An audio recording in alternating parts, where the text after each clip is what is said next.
Assalamualaikum warahmatullahi wabarakatuh.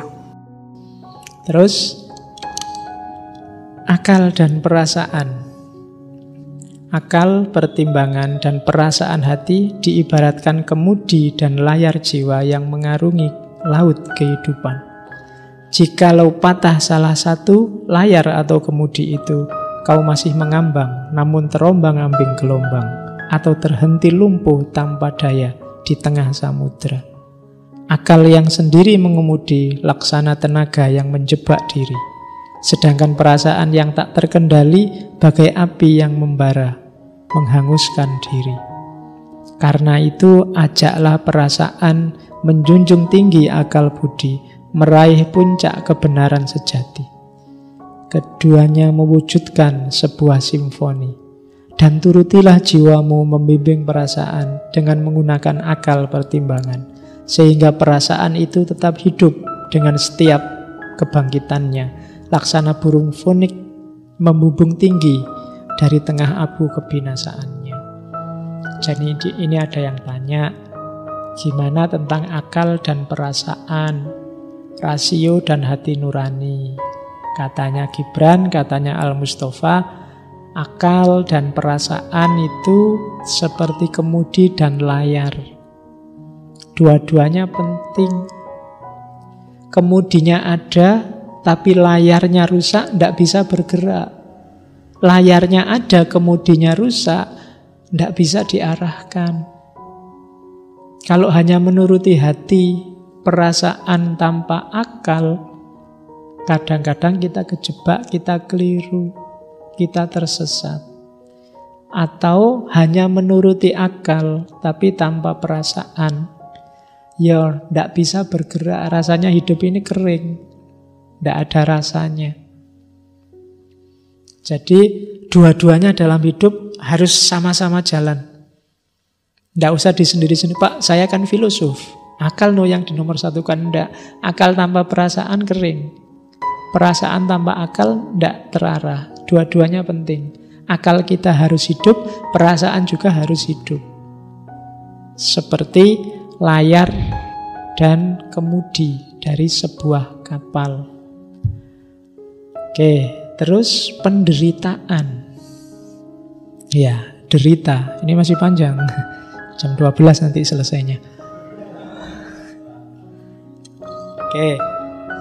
Sebagaimana biji buah mesti pecah agar intinya terbuka merekah bagi curahan cahaya, demikian bagimu kemestian niscaya mengenal derita serta merasakan kepedihannya. Ini bagi yang galau, yang sedang sumpek, diingat-ingat nasihatnya Al-Mustafa ya. Kalau saja hatimu masih peka digetari ketakjuban, menyaksikan kegaiban yang terjadi sehari-hari dalam kehidupan, maka derita pedih itu tidak kurang menakjubkan dari kegirangan. Dan engkau pun akan rela menerima pergantian musim di hatimu, sebagaimana engkau senantiasa rela menerima pergeseran musim yang silih berganti merayapi ladangmu. Semusim datang dan semusim pergi. Galau itu nikmat kalau mau disadari. Penderitaan itu menakjubkan, sebagaimana menakjubkannya kesenangan. Kegagalan itu menakjubkan, sebagaimana menakjubkannya kesuksesan. Makanya Islam itu kan waktu kita sholat disuruh memperbanyak Allahu Akbar. Allahu Akbar itu kan ungkapan ketakjuban. Kamu sedang senang atau sedang susah, Allahu Akbar. Jadi takjub dan biasa saja. Dalam arti apa? Ada ketakjuban, ada kesenangan kita takjub, ada kesedihan kita takjub, dan itulah hidup. Seperti musim. Ada musim hujan, ada musim kemarau. Kadang senang, kadang susah. Seperti suka dan duka tadi. Banyak di antara yang kau derita adalah pilihanmu sendiri. Dialah ramuan pahit pemberian hidup pada pribadi demi penyembuhan bagian yang parah di dalam hati. Maka percayailah tabib itu dan reguk habis ramuan pahit kehidupan dengan cekatan, tanpa bicara. Maksudnya tanpa bicara, tanpa mengeluh. Penderitaan itu obat. Yang bikin kita semakin matang dalam kehidupan itu penderitaan. Kalau kamu seneng terus, kamu tidak akan dewasa. Anak kecil yang dimanja terus oleh ibunya, oleh orang tuanya, dia tidak akan dewasa, tidak akan matang. Kadang-kadang harus dibikin susah. Kadang-kadang minta apa tidak harus dikasih. Kadang-kadang ingin melakukan apa harus dilarang. Dia nangis, dia menderita, tapi dia akan semakin matang cara berpikirnya. Tapi kalau dimanja terus, mentalnya tidak akan matang. Jadi penderitaan itulah yang bikin kita semakin, kalau di agama semakin naik kelas. Ujian itu semakin bikin kita tangguh secara mental. Kalau kita tidak terlatih dengan ujian,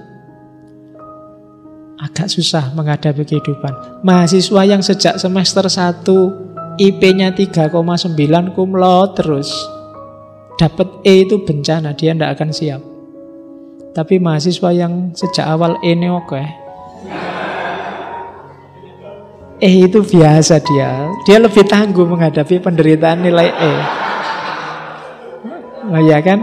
Loh, dari sisi kedewasaan itu harus diakui lebih tangguh yang sering dapat nilai E. Sing tiap hari A itu kan ya. Kan itu ceritanya Daniel Goleman melahirkan emotional quotient itu kan.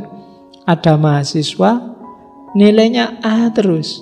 Satu ketika dia dapat nilai A min. Nggak terima dia. Harusnya dia A semua, wong merasa pinter. Akhirnya pulang ke rumah, ngambil senjata, balik ke kampusnya, dosennya ditembak.